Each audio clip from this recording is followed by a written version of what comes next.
Well, welcome back to Better Living. I'm here with Dr. Bob from Sylvania Vet. Let's get a little update on flu, the canine flu, influenza. We kind of moved out of the people flu season, but we haven't really moved completely out of the dog flu season, have we? No, and that's really one of the big differences in the human flu and the canine flu is that there is no canine flu season. It pops up all over the country around the calendar, so that's an issue. And of course, there's been this big outbreak in Chicago and extended into Madison, Wisconsin area, and we've been pushing and encouraging vaccination against the flu vaccine, even though the disease that was caused in Chicago is a different strain. We're hoping, and nobody knows for sure, that there'll be some cross immunity.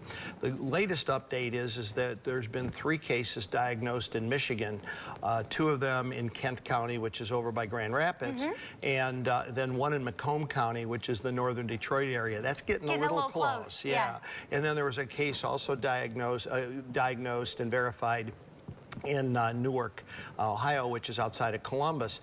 And certainly it's not going to end there because it's such a highly contagious disease, but not all are officially diagnosed. It's sometimes hard to diagnose. So University of Minnesota, even though they don't have it in there, is strongly recommending that people get the vaccine. So that's kind of where we're at. We've gotten through the shortage. We have vaccine, and so we would encourage that everybody with dogs to get that vaccine. To get it, all they need to do is call, make that appointment to come in and see you. It's not like they don't need to come in for an hour. It doesn't take forever to come in and get the shot. It does not take forever to come in. If they're not a client and they want to become a client, we're going to need an exam because we have to establish a client-patient-doctor relationship. But beyond that, then the vaccine, the second vaccine is a 2-shot series. It's done by a technician. It's a really quick in and out visit.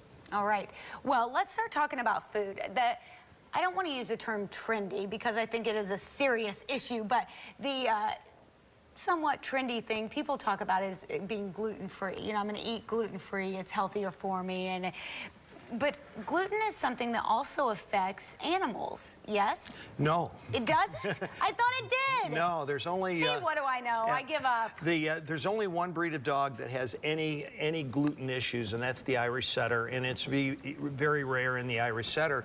But overall, glutens are not a hazard to the health of animals, and actually glutens, particularly corn gluten, which is the one that's most readily available, is a terrific nutrient. So it's good for them. Yeah, it's got good protein in it.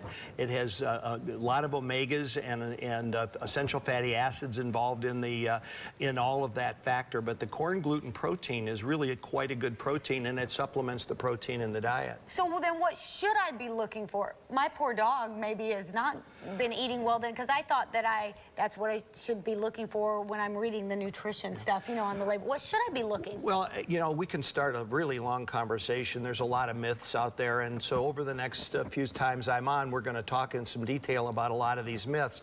But I think today what I want you to do is start thinking about how do you read a bag and how do you choose a dog food. For me, when I recommend food for pets, I recommend food from companies that do nutritional research. And there's really only 5 in the entire world that do nutritional research, and that's Royal Canin and Nestle Purina, and to a lesser account, Purina Checkerboard Square, the dog chow people, Hills, which is a Science Diet, and the IMS people, and those 5 companies do all the nutritional research. Everybody else makes food based on data that was published in the mid-'80s and hasn't been updated since then.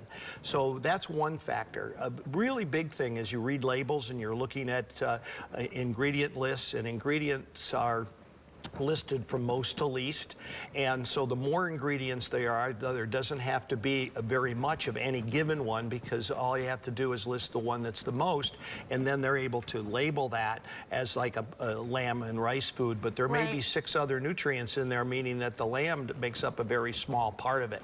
The other thing that they don't talk about at all is the fact that the listing occurs before processing, and so that meats, which are 70% moisture, when when they are reduced to the 10% moisture of dry dog food, not so much there. Not anywhere near as much there, and probably not the #1 ingredient anymore.